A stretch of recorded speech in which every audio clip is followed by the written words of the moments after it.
할렐루야. 오늘 또 하나님의 은혜와 평강이 여러분 가운데 함께 하기를 축복합니다. 오늘도 묵상의 말씀을 통해서 나에게 주시는 하나님의 음성을 듣는 은혜로운 시간이 되기를 축복합니다. 이 시간 하나님께서 우리에게 허락해 주신 말씀은 요한복음 5장 19절에서 29절 말씀입니다. 예수께서 그들에게 말씀하셨다. 내가 진정으로 너에게 말한다. 아들은 아버지께서 하시는 것을 보는 대로 따라할 뿐이요 아무것도 마음대로 할 수 없다. 아버지께서 하시는 일은 무엇이든지 아들도 그대로 한다. 아버지께서는 아들을 사랑하셔서 하시는 일을 모두 아들에게 보여주시기 때문이다. 또한 이보다 더 큰 일들을 아들에게 보여주셔서 너희를 놀라게 하실 것이다. 아버지께서 죽은 사람들을 일으켜 살리시니 아들도 자기가 원하는 사람들을 살린다. 아버지께서는 아무도 심판하지 않으시고 심판하는 일을 모두 아들에게 맡기셨다. 그것은 모든 사람이 아버지를 공경하듯이 아들도 공경하게 하려는 것이다. 아들을 공경하지 않는 사람은 아들을 보내신 아버지도 공경하지 않는다. 내가 진정으로 너에게 말한다. 내 말을 듣고 또 나를 보내신 분을 믿는 사람은 영원한 생명을 가지고 있고 심판을 받지 않는다. 그는 죽음에서 생명으로 옮겨갔다. 내가 진정으로 너에게 말한다. 죽은 사람들이 하나님의 아들의 음성을 들을 때가 오는데 지금이 바로 그때이다. 그리고 그 음성을 듣는 사람들은 살 것이다. 그것은 아버지께서 자기 속에 생명을 가지고 계신 것 같이 아들에게도 생명을 주셔서 그 속에 생명을 가지게 하여 주셨기 때문이다. 또 아버지께서는 아들에게 심판하는 권한을 주셨다. 그것은 아들이 인자이기 때문이다. 이 말에 놀라지 말아라. 무덤 속에 있는 사람들이 다 그의 음성을 들을 때가 온다. 선한 일을 한 사람들은 부활하여 생명을 얻고 악한 일을 한 사람들은 부활하여 심판을 받는다. 아멘. 우리가 지난 시간에 살펴본 말씀, 예수님께서 베세다라고 보통 하지요. 모세 38년 된 중풍병자를 낫게 하신 기적을 우리가 보았습니다. 그런데 어떤 사람들은 한 사람의 생명이 살아났다는 것보다는 예수님이 하필이면 이것이 안식일에 일을 했기 때문에 율법을 어긴 것이다 하는 것 때문에 박해를 하기 시작합니다. 이때 예수님께서 뭐라고 말씀하셨냐면 5장 17절 말씀에 그러나 예수께서는 그들에게 말씀하셨다. 내 아버지께서 이제까지 일하고 계시니 나도 일한다. 이렇게 말씀하신단 말이에요. 그러니까 또 사람들이 뭐라고 또 시비를 붙냐면 하나님을 자기 아버지라고 말하면서 자기와 동등한 위치에 놓았기 때문에 이것을 신성모독으로 보고 죽이려고 했다. 이렇게 말씀하고 있습니다. 이때에 주님의 말씀하심이 오늘 본문의 말씀이에요. 19절입니다. 예수께서 그들에게 말씀하셨다. 내가 진정으로 너에게 말한다. 아들은 아버지께서 하시는 것을 보는 대로 따라 할 뿐이요 아무것도 마음대로 할 수 없다. 아버지께서 하시는 일은 무엇이든지 아들도 그대로 한다.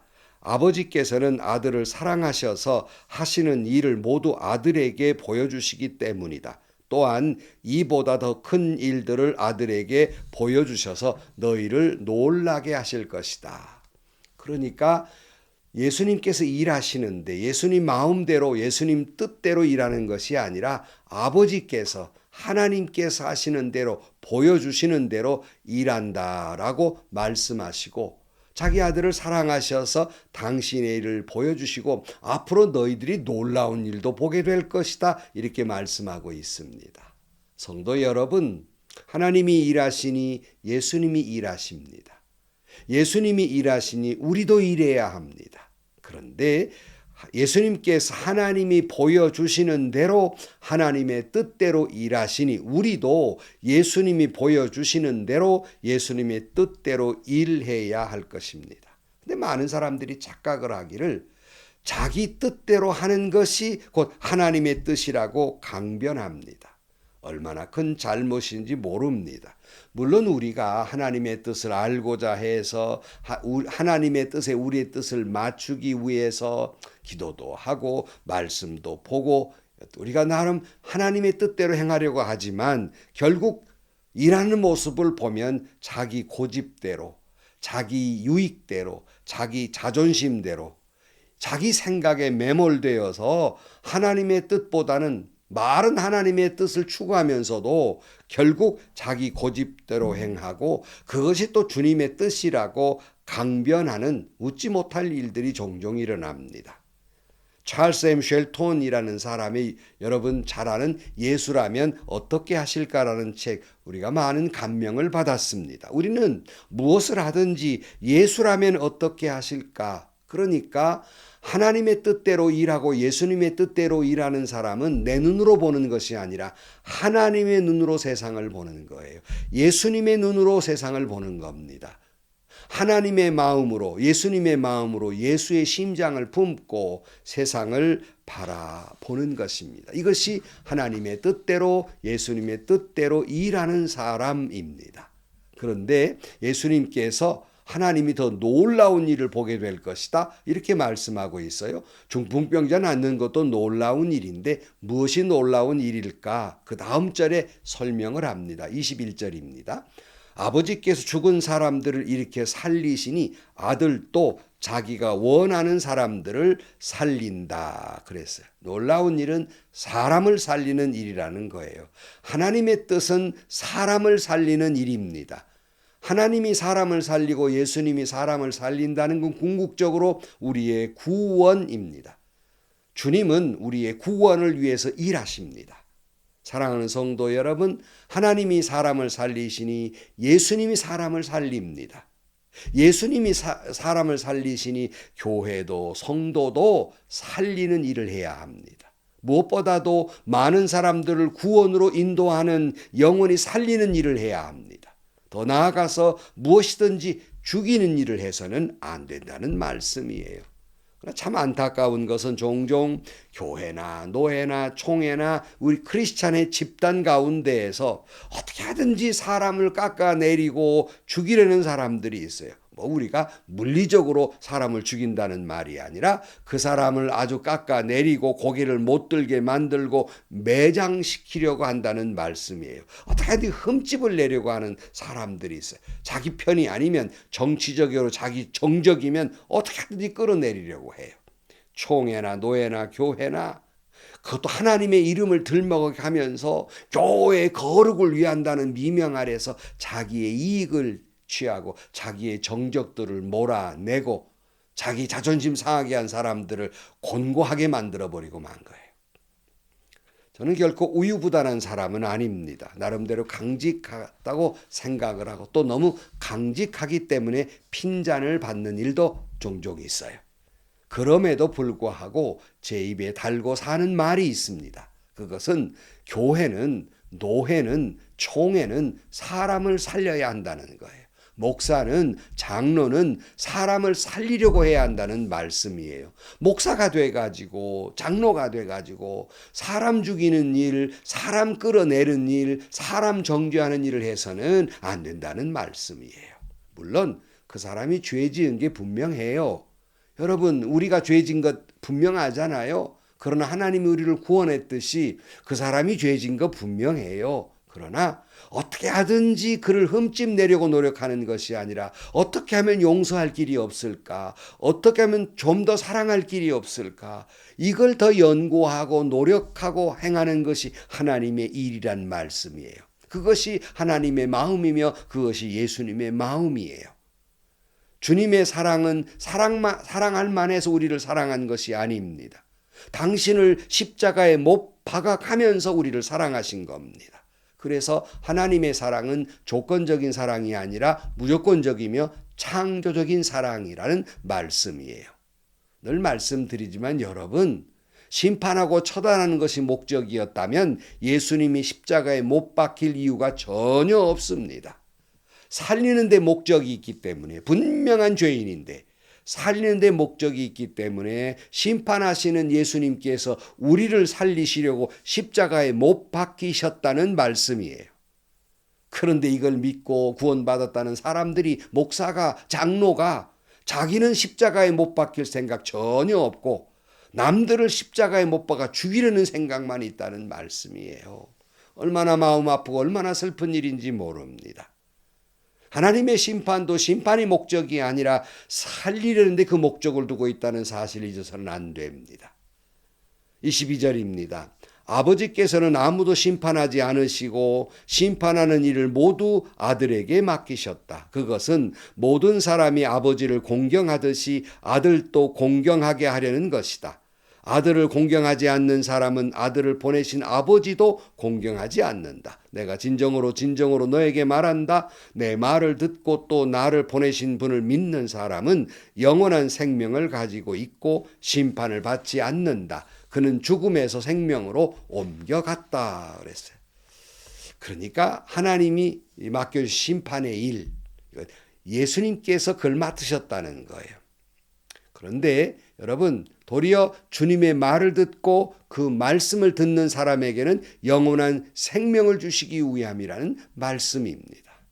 근데 오늘 24절 말씀에 내 말을 듣고 또 나를 보내신 분을 믿는 사람은 영원한 생명을 가지고 있고, 여러분 시제에 관심을 가져야 됩니다. 앞으로 생명을 가지게 될 것이란 말이 아니라 이미 영원한 생명을 가졌고라고 말씀해요.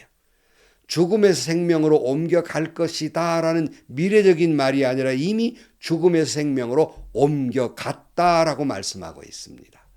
성도 여러분, 예수 그리스도를 믿는 사람은 그 고백하는 순간 영원한 생명을 가진 구원받은 사람이에요. 이미 죽음에서 생명으로 옮겨간 사람입니다. 그러므로 누군가가 나에게 당신 구원받았습니까? 물으면 물어볼 것도 없이 당당하게 예, 나는 구원받았습니다 라고 여러분 말해도 하나도 문제가 될 것이 없다는 말씀이에요. 예수 믿는 사람은 이미 천국을 사는 사람이에요. 예수 믿는 사람은 땅에 사는 사람이 아니라 하늘에 속한 사람입니다. 이미 그것을 이루며 사는 사람들이라는 말씀입니다. 물론 때로는 우리가 그 삶이 받쳐주질 못해서 우리가 머뭇거리기도 하지만 그건 다음 문제예요. 분명한 것은 하나님이 이미 여러분이 예수를 그리스도라고 고백하는 순간 여러분은 사망에서 생명으로 옮겨진 사람입니다. 25절입니다. 내가 진정으로 진정으로 너에게 말한다. 죽은 사람들이 하나님의 아들의 음성을 들을 때가 오는데 지금이 바로 그때이다. 그리고 그 음성을 듣는 사람들은 살 것이다. 지금이 바로 그 말씀을 들을 때라고 말씀하고 있습니다. 믿음은 들음에서 난다고 말씀하고 있습니다. 여기 듣는다는 말, 이것은 단순히 귀로 어떤 음성을 듣는다는 말이 아니라 더 나아가서 순종한다는 의미를 가지고 있습니다. 성도 여러분, 바로 지금이 하나님의 음성을 들어야 할 때입니다. 예수님의 음성을 들어야 될 때예요. 귀로도 듣지만 순종함으로 듣고, 그리고 또한 순종함으로 변화를 이루어야 합니다. 지금이 그때다라고 말씀하고 있어요. 56절입니다. 그것은 아버지께서 자기 속에 생명을 가지고 계신 것 같이 아들에게도 생명을 주셔서 그 속에 생명을 가지게 하여 주셨기 때문이다. 또 아버지께서는 아들에게 심판하는 권한을 주셨다. 그것은 아들이 인자이기 때문이다. 예수님께는 두 가지가 있는 거예요. 예수 안에 생명이 있고 심판이 있어요. 그런데 주님의 일은 곧 사람을 살리니라고 말씀하셨잖아요. 주님의 말씀을 듣는 사람은 이미 생명을 얻었습니다. 그러나 주의 말씀을 듣지 않는 사람은 이미 사망 속에 사는 거예요. 심판을 받은 거예요. 예수님을 모른다는 자체가 이미 심판이에요. 28절입니다. 이 말에 놀라지 말아라. 무덤 속에 있는 사람들이 다 그의 음성을 들을 때가 온다. 선한 일을 한 사람들은 부활하여 생명을 얻고 악한 일을 한 사람들은 부활하여 심판을 받는다. 그러니까 주님의 말씀을 듣고 순종하는 것은 선한 일 한 사람으로 변화가 일어나는 거예요. 부활하여 생명을 얻게 될 것입니다. 사랑하는 성도 여러분, 지금이 하나님의 음성을 들을 때입니다. 여러분, 성경을 읽고 설교를 들으며 하나님의 음성을 들으십시오. 나아가서 그 음성을 듣는다는 건 순종을 뜻합니다. 그 순종한다는 건 변화를 뜻합니다. 성도 여러분, 여러분 모두가 하나님의 말씀을 듣고 변화를 받아 생명의 부활로 나아가는 여러분들이 되시기를 주의 이름으로 간절히 축원합니다. 기도하시겠습니다. 하나님 아버지, 지금이 하나님의 말씀을 들을 때라고 말씀하셨으니 저희들 고집부리지 않고 오직 하나님의 말씀을 듣고 말씀에 순종하고 충만하여 변화된 사람이 되게 하여 주옵소서. 그리하여 생명의 부활로 나오는 저희 모두가 되게 하여 주옵소서.